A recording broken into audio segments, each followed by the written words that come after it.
the wedding dress she never chose. How is that even possible? Did the future queen really have no say on her most important day? What did the young princess actually dream of for her wedding? What dress did she imagine in her fantasies? And why did the royal court decide to crush those dreams? Who was behind this cruel decision? What were they hiding? Behind every refusal lies a dark reason. Behind every restriction, cold calculation. A young woman against the monarchy's machine. Who won this battle? And what price had to be paid? What happened behind the palace's closed doors will shock you more than you expect. It all began with one woman. On November 20th, 1947, a young princess walks into Westminster Abbey. She's wearing a dress that decades later will be studied by fashion historians, political analysts, and royal experts. But why? Can simple fabric really change how an entire nation sees things? Can embroidery become a diplomatic message? Let's break this down step by step, because behind this creamy white silk hides a story that still sparks debate.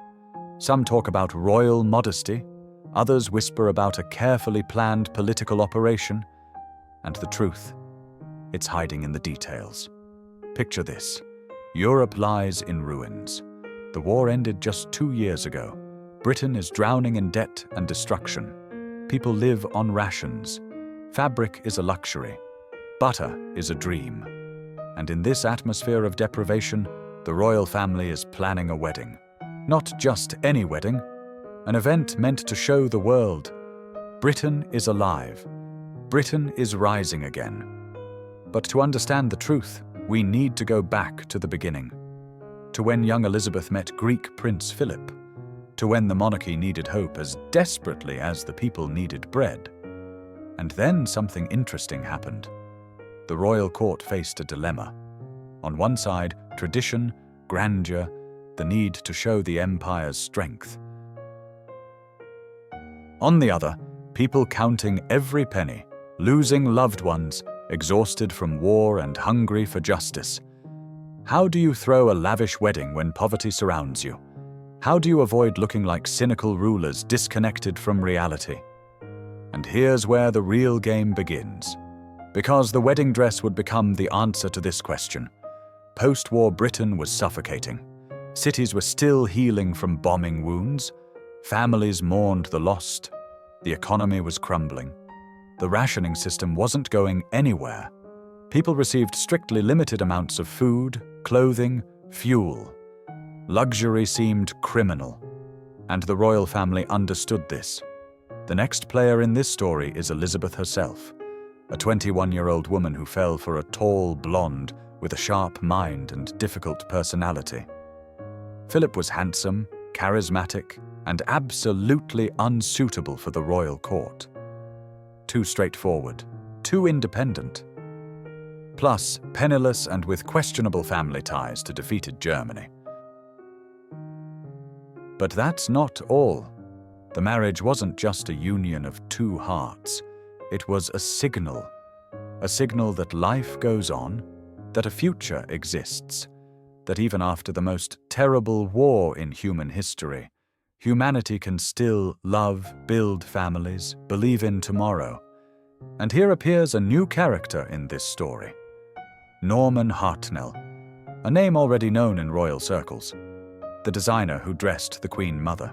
A man tasked with creating not just a dress, but a symbol. Documents reveal an unexpected twist. Hartnell received the commission but not the freedom. Every detail went through multiple approvals. Every element was discussed at the highest level. Because the dress had to speak a language the whole world could understand. Who was Norman Hartnell? The son of a wine shop owner who defied family expectations and chose art over commerce. He studied at Cambridge but left university for fashion. Opened his first studio at 23. By 30, he was dressing the aristocracy. At 34, he became the royal family's official tailor. Hartnell understood the language of symbols. He knew how to send messages through fabric and embroidery. His previous work for the Queen Mother had already shown this mastery.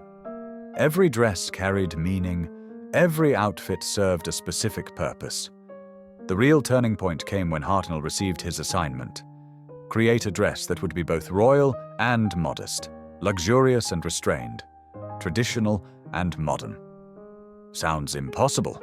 That's exactly how the designer took this commission. A decade would bring change, but when creating the dress, Hartnell worked under the strictest constraints. Fabric, rationed, silk, a luxury that needed justification.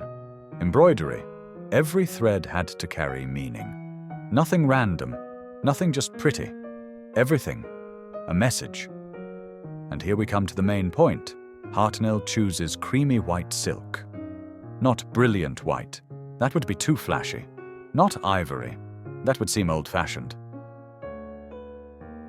Precisely creamy, soft, warm, hopeful. A color that recalled spring after war's long winter. Long sleeves, royal modesty, covered neckline, no revealing elements. A silhouette that emphasized the princess's youth but didn't exploit it. Elegance without provocation. Dignity without arrogance. The most important part lay ahead. Because the real magic began with the embroidery. Hartnell wasn't just decorating a dress, he was writing history with thread and beads. Every flower, every leaf, every curve had meaning. Spring flowers. But not abstract, not imaginary. Real plants with specific symbolism. White roses of York, English history, reconciliation after the War of the Roses, a symbol of national unity. Thistle, Scotland, an inseparable part of the United Kingdom. Shamrock, Ireland, despite complicated relations. Daffodils, Wales, Celtic heritage. And now, the truth. These flowers weren't just beautiful ornament. They said, we are united, despite war, despite losses. Despite disagreements, 4 nations, 1 crown, 1 family, 1 future. But that's not all. Other symbols hid among the embroidery: wheat stalks, fertility, hope for harvest, for abundant times after hungry years. Stars, light in darkness, guiding fires for the lost. Every stitch carried a message of hope. Records from that time show the embroidery work took months. Dozens of seamstresses labored over every inch of fabric. Tens of thousands of pearls were used. Thousands of crystals. Miles of silver thread. This wasn't just work. This was an act of faith in the future. Photographs captured an important moment when Hartnell presented sketches to the royal family. They say the Queen Mother cried. The King nodded approval. And Elizabeth herself? Silent. Did she understand then that her wedding dress would become a diplomatic document? That historians would study every detail, every flower, every fold? So what's the real story? Because here's where it gets really interesting. The official version says Elizabeth chose Hartnell. Elizabeth approved the design. Elizabeth was happy. But was that the truth? Let's look at the facts. A 21-year-old woman, princess or not, rarely has full control over her own wedding. Especially when that wedding is a state event. Especially when the country watches every step. Especially when the monarchy needs a positive image more than ever. What really happened? Courtiers whispered. Rumors spread quietly but persistently. Some said every element of the dress was pre-approved by the royal council. Others claimed the flower symbolism was developed by diplomats, not the designer. Still others hinted that Elizabeth herself wanted something different, but was forced to accept the court's will. And then something interesting happened. Letters survived in the archives, unpublished notes, memoirs of courtiers written decades later. And the picture becomes more complex. Turns out Hartnell created several sketches. One was more romantic, with soft lines emphasizing the bride's youth. Another more traditional, almost Victorian. The third, the one we know. Which did Elizabeth choose? We don't know. Which did the royal court approve? The third. The next player in this intrigue, the Queen Mother. a woman with an iron will and impeccable political instinct. She understood the power of image better than anyone. She knew her daughter's wedding wasn't a private event. It was a state mission. And she, by rumor, personally controlled every detail of the dress. The key moment arrived when they finalized the embroidery's symbolism. Someone suggested adding flowers from Commonwealth countries: Australian mimosa, New Zealand fern, Canadian maple. The idea was rejected. Too obvious, too straightforward. Instead, they chose spring flowers, a universal symbol of rebirth, understood by all cultures. But that's not all. Documents show they even debated the color of embroidery threads. Gold seemed too loud. Pure silver, too cold. They chose silver with a warm tone. Every detail was weighed. Every decision made collectively. And here's the question. Where in this story does Elizabeth's personal choice end and the royal machine begin? Was she happy with this dress? Or did she simply accept it? Did she love this symbolic embroidery? Or did she dream of something simpler, more personal? The real turning point came on November 20th, 1947, when Elizabeth put on this dress. That morning, Buckingham Palace buzzed with nervous chaos. The dress weighed nearly 44 pounds because of the heavy embroidery. The 13-foot train required bridesmaids' help.